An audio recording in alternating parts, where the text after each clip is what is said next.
In the previous class, we have read about the cash flow statement and its format. In that, we have seen that we have to adjust that non-cash and non-operating items. Now, in this class, we will learn, or rather, we will get the reason why should we adjust those things, right? So, let us start the class. In the 11th standard, you have read about that format of the trading and profit and loss account, right? Now let us recall once that different items in that. We start with cost of goods sold, and then we have different operating expenses. Then if we'll have any goodwill written off, preliminary expenses written off, depreciation if there is any, and in this case let us consider 5,000 depreciation. If there is any loss on sale of fixed asset, in this case it is 7,000. Interest paid, if you have taken any loan, then you have to pay the interest, that interest on that loan. Then tax paid, if you have paid tax. And after that, net profit after tax. How did we get that one? For that, we have to see the credit side. Buy sales, we have 5 lakh. Now, suppose you have sold some fixed assets and you have received a profit from that, that is 18,000. Then you have received interest and you have received some dividend from other sources, right? So this is your format of the profit and loss account. Okay. Now let us see why we will do that one. Trading and profit and loss account. Now those things are going away. Where they are going away? We don't have any idea. Okay. So few items are went off.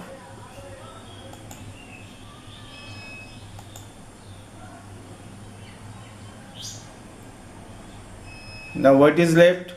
Cost of goods sold, sales, operating expenses, tax paid, and net profit after tax, right?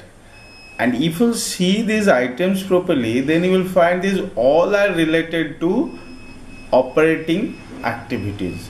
These all are related to operating activities. And more specifically, if you check these items, then you will find that all are related to cash and all are related to operating things, and there is no item as such where that is not either operating or not cash. Let us see that matters properly. So now we have sales 5 lakh and then net profit is 1,80,000 and cash from operating activities. Now see the difference. Earlier we have seen that net profit, now it is that cash from operating activities. Okay. Now let us see that what had happened actually. Now see, out of those items what has been vanished from that format, that came to this goodwill written off. For this we don't involve any cash, and that's why we call this as one as the non-cash item. Similar thing for the preliminary expenses, no cash involved. Depreciation, no cash involved. Interest paid, you pay interest to the debenture holder or loan taken, all right, and that is not our operating activities, that is related to financing activities, and it will go to the financing activities.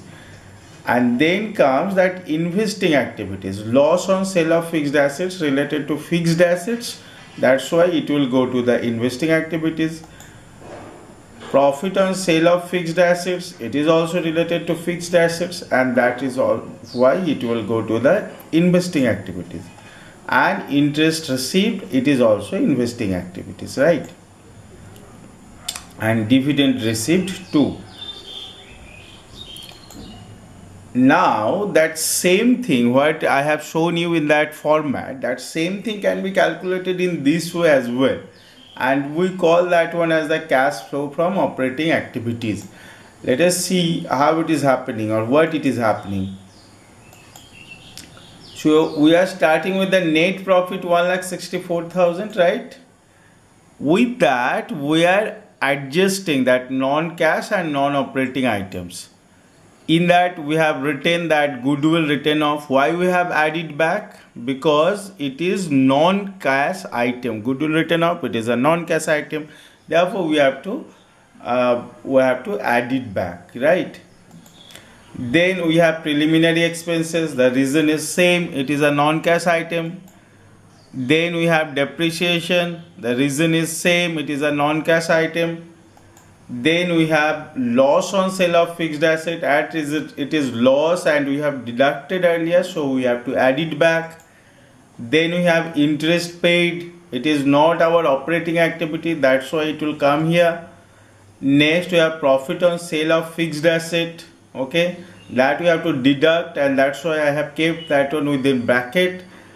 Then dividend received, same, it is an investing activities.